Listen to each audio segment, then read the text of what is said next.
so sorry to anybody who finds my page for actual beneficial help and then I'm just sitting here rambling. Hi everyone, you're on the floor with Lilia Soares and I'm your host, Lilia Soares. I started to film this a little bit on my TikTok and then I just decided that I need to just sit down and like do a lengthy one for YouTube because I've been wanting to either which way. Yeah, so we just gotta get right into it. I'm sure as you can tell from the title, is today I'm going to be talking about motherhood and how I completely hated being a mom at one point in my life. It was not fun for me, and this is something that I feel like people should be talking about more. And you know, everybody's journey with motherhood and everything is so different, and all of our experiences are like so beautiful in their own way. But I really struggled with it. And like, do I hate my son at all? Like, no, absolutely not. Like, I love him so much, but I won't sit here and deny that there were certain things and certain aspects and just stuff overall that happened that really made me have a big disdain for motherhood. And at one point I was at such a low end because I genuinely, like, I went to the hospital over, my food is all done, but I went to the hospital over it, and I was in psychiatric care for like 5 days or so, something like that, because I really just felt so alone, and like nobody knew what I was going through. Like, nobody was talking about how hard it was. Like, just I felt like I had nobody to help me with my experience. Like, nobody, I don't know, I just felt very deeply alone. I feel like to understand why I struggled so much as a mom in general though, like, you have to understand where I was coming from in life. And I do want to eventually make more videos on this and like touch upon the topic and stuff, but personally I think I look so much different than how I did back in like 2019, things of the sort, because there was a point where my hair was very short and I dressed a lot more masculine, and I definitely did struggle with not knowing if I actually wanted to, you know, go through that and like transition and pursue that. But that's something that I obviously don't feel now to this day. I definitely still struggle with some of the anxieties that come with it, I guess. Like, one of the main things that have always been stuck out to me is my chest, my boobs, and I hate how big they are now. And that's something that grew like with pregnancy, with motherhood, and like breastfeeding a lot, all that. And like, that's such a main focus. Like, of course I'm going to go through this like psychological like breakdown and like unknown sense of self, because you know, a good few years back, like, I'm over here like trying to think about ways that I can have somebody like literally chop my titties off, you know what I mean? So of course, like, when there's somebody who's like now attached and like this is their main source of food, like, it's going to be so weird to handle that kind of pressure, that everything about it. And I just don't think enough people mention how much your life really does change, but we're also able to like not let it change as much. It's okay to still do a lot of the things that you used to do before you had a child. Obviously you can't do some things, like, you have to accept that you have this newfound responsibility and this new thing that like to take care of, but it's like you don't have to fully lose your sense of self like once you become a mom. And I think that was something I was struggling with a lot, like so much. Even now, you know, like, I used to have a YouTube channel and I had some pregnancy videos, and some of them did pretty decent, and there's some of you who had found me on this channel from my pregnancy videos, but I just can't see myself. I want to live authentic to my version of being a mom, I guess, is that I feel like should I ever be pregnant again in the future, it would go much differently. But I don't know. I obviously would 100% not change anything with my son. Like, you don't understand. Like, I love myself. I mean, I love myself so much in order to love my son, which does kind of make sense, because it's like, because if I'm sitting here hating myself, how could I not in turn like not be fond of my child? But like in the sense of that it's an extension of me, it's a part of me. So it's like if you're sitting here hating on, I was gonna say hating on me, so maybe it comes from my like lack of support from my own parents, which probably, does. But if I'm over here and I'm hating on myself, of course I'm going to look at my son as a reflection of my own self and like despise it. Whereas now I love it. I absolutely love it so much. And I think it's because at the time, I really hope that the people who listen to me can follow along with me and know what I'm saying. Because once I started getting into a good groove, I'd just be talking and talking. And I'm really glad that you guys are sticking around to listen to it too, because I'm so happy for you to understand like the wavelength that I'm on and the way that I speak and the way that I talk, because I've been told many times before that it's a little bit confusing, but I think my point's pretty clear, don't you?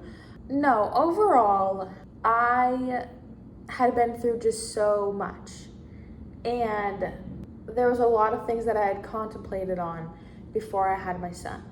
And to just put everything out there, I guess, my son's father and I are not together, which is fine though, which is fine.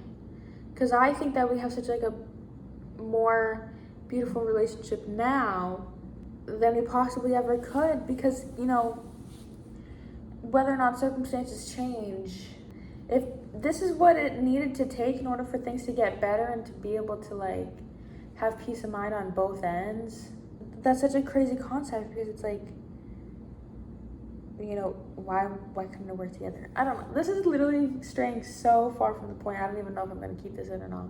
I feel like I should. I think, though, that there was like a deep biological need for my son to be here, which I feel like it sounds really weird and strange, but I don't know. I don't think it's like that weird either, because, granted, best of luck to them. I really hope so. But Amanda Steele, does everybody remember her, Amanda Steele? Wasn't she like Makeup by Mandy or something? Like Makeup by Mandy 24. She had a baby with some guy that she only knew for a couple months as well. So, it's not that unheard of, people. But do I hope that they're together? Of course, yeah. You gotta wish love on everybody. But no, generally. So what do I do now? How do I do it to like fix it? How did it suddenly go off in my brain that I love my son now, right? Because obviously I didn't get it, or like I didn't care at a certain point, right? So what had happened was, I think after I had gone to the hospital and willingly went in this time, and just knowing that it was the only option, it was this or I don't know, And I remember, like, I'm thinking back now, and I just remember being in such a state of, like, how did it come down to this? Like, how did this happen? But now, coming out of it and being so much more happier with just my sense of self, everything had to happen for this. Like, everything had to happen. Just this very moment here is why everything had to happen. You know what I mean? It's such a crazy thing and such a beautiful thing at the same time.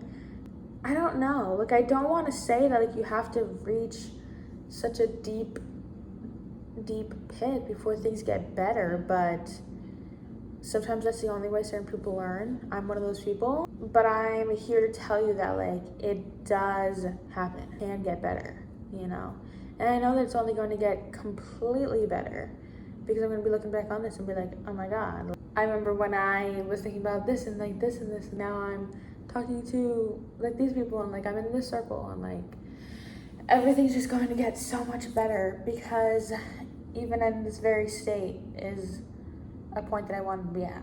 I'm so sorry to anybody who finds my page for actual beneficial help, and then I'm just sitting here rambling.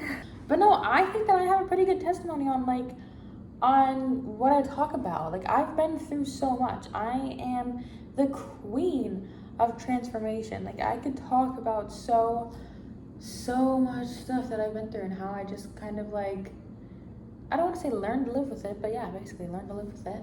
But this is all to say that, like, obviously you can't abandon your child. But once you're in it, once you're so deep in it, it's very hard to talk to anybody.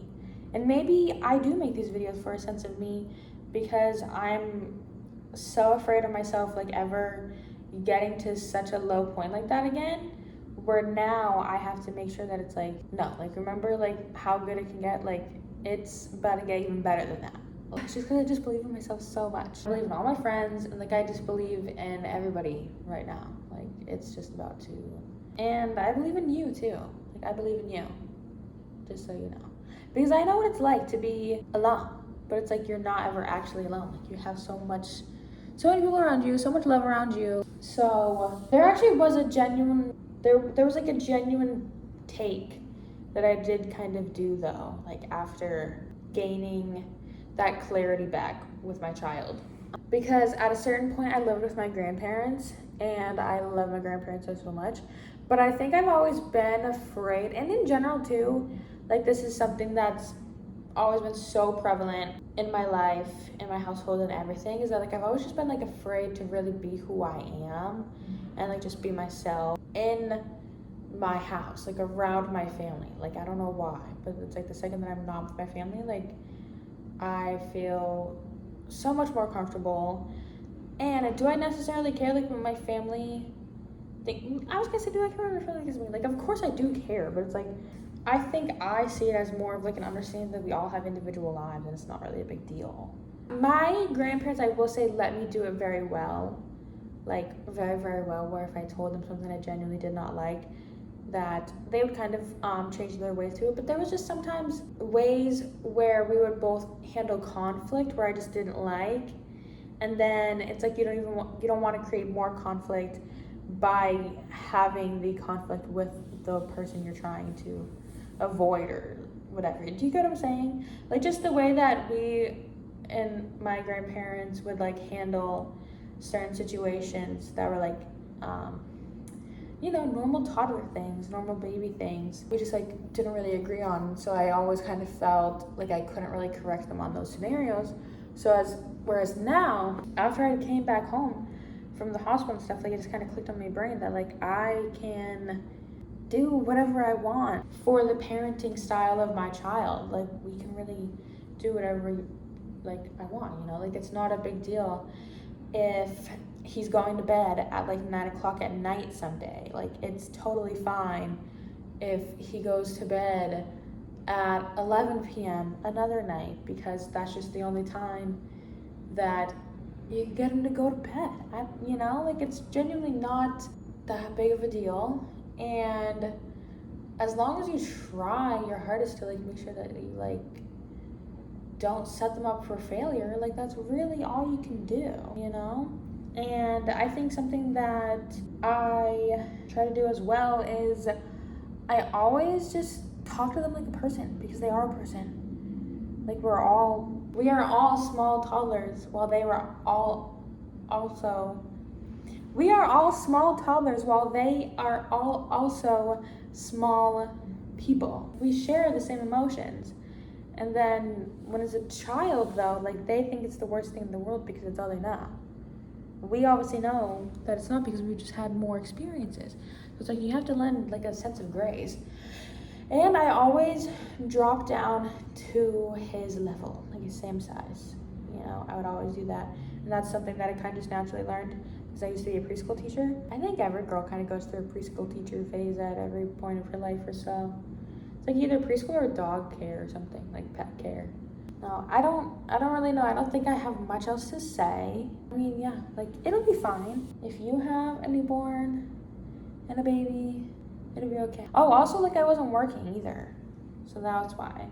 And I definitely did want to stay at home mom lifestyle, but it's just like it wasn't as feasible during the time that I had it. Like, it was great while it lasted. It really genuinely was, but it wasn't something that was completely feasible, like, career-wise, rest of my life, things like that. But right now, in general, anyway, like, I really do just want to be working on myself and working on things and just, like, working. Like, even when I'm not actually physically clocking in a job, like, I'm like, what can I work on? Like, what can I do? There's not really much else you can say overall. Like, if you're a mom, as long as you're not giving up, like, you're such a great mother then. Like, it's awesome. Whatever way you can do to make sure that they are taken care of, then, you know, it is what it is. But, yeah, that's all I've got for now. This is so funny. I always try to be super informal, whatever I'm trying to say. And then it just ends up like this. And I always get so, I don't know, I just think it's hilarious. But I love being a mom. Like, don't get me wrong. Like, I truly do love being a mom. I love being my son's mom, is what it is. I love being my son's mom. Like, my son is so lucky to have me as a mom. I just think he is so blessed, and I am so blessed in return, because I just know, love him so much. All right, thank you so much for watching. I will see you next week in my next video for my next ramble. I'm not really sure what I'm going to talk about next, but that's all right. All right, I'll talk to you all later. Bye.